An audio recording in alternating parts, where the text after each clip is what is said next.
Բարև ձեզ, սիրելի հայրենակիցներ, ես ուզում եմ անդրադառնալ երկու ակտուալ թեմայի, մեկը կապված է գործող իշխանությունների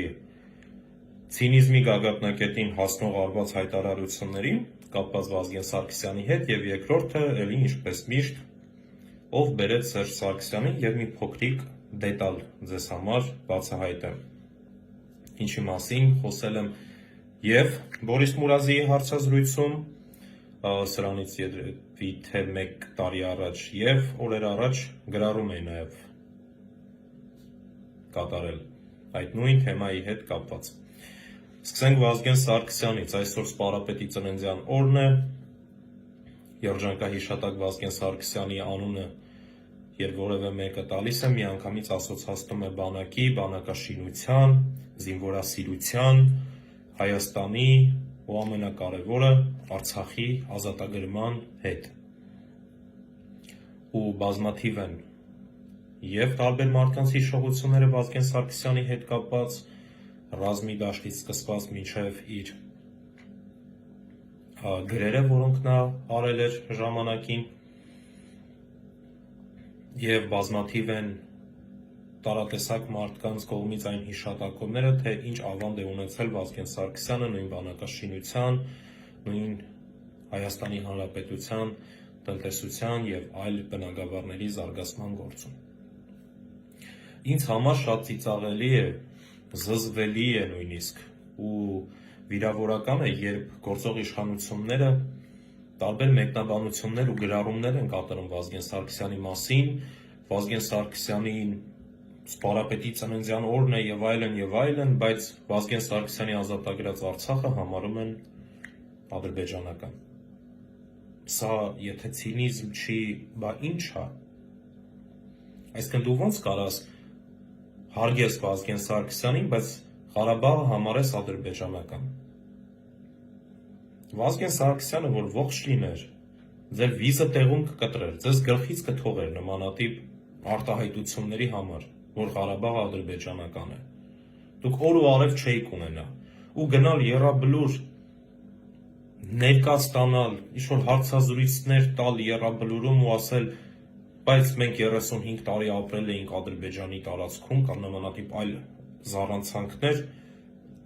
շատ զզվելի է, էլի, շատ էժան եք, շատ, որովհետև Վազգենի, այլ ճիշտ Վազգեն Սարգսյանը ցանկանում էր իր հարսանիքը լեռներում անել, բայց այդ լեռներն էլ հանձնեցիք, Շուշին էլ հանձնեցիք, Սպարապետի արձանն էլ հանձնեցիք, ու առհասարակ այն ինչի երազանք ու իղձա ունեցել Սպարապետը, դուք այդ ամեն ինչը հանձնել եք ու առ այսօր շարունակում եք նույն ոգով։ Սա այս մասով։ Երկրորդը, այն դետալը, որ ես ձեզ ուզում եմ ասել։ Շատ մարդիկ, ես չեմ ուզում անձնավորել Ռոբերտ Քոչարյանի աջակիցներ, ֆլանը, ֆստանը եւ այլն, ասում են, թե Նիկոլ Փաշինյանին բա ինչու չէին ձերբակալել։ Հարգելիներս, Նիկոլ Փաշինյանին, Արարատ Միրզոյանին եւ Սասուն Միքայելյանին ձերբակալել էին եւ տարել էին համապատասխան վայր։ Այդ ժամանակ Հայաստանի Հանրապետության գլխավոր դատախազին ցուցում է լինում, որպեսզի գնա ազգային ժողով եւ պահանջի падգամավորներից քվեարկություն այդ 3 անձին մանդատներից զրկելու հետ կապված։ Իրենք արդեն ձերբակալված էին, պետք էր զուտ մանդատներից զրկել եւ դատել։ Իսկ թե ով է գնում Նիկոլ Փաշինյանին ազատում, Սասունին եւ Արարատին, ով է գլխավոր դատախազին զանգում ու ասում, որ այդ պահանջով չգնա ազգային ժողով, ով ինչ պայմանավորվածություններ է ձեռք բերում Նիկոլի հետ այդ ժամանակահատվածում ու ինչ պայմանավորվածություններ է խախտվում Սերժ Սարգսյանի հետ, կարծում եմ դա ավելի հետաքրքիր է։ Ու շատ հարցերի պատասխան միգուցե հենց այդտեղից դուք գտնեք։ Իդեպ, Սերժ Սարգսյանը այդ ժամանակ այլևս հանրապետության վարչապետ չէր, հրաժարական էր տվել։ եւ գլխավոր դատախազին ցուցում է, նոր ցուցում է գնում, որ այդ պահանջով չգնա ազգային ժողով։ Այնպես որ, երբ որ դուք խոսում եք ինչ-որ մի բանից, ես կխնդրեմ, որպեսզի միակողմանի չխոսեք։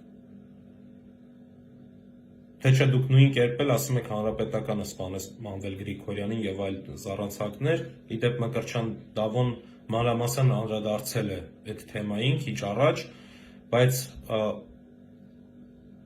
ես էլ ասեմ հետեւյալը.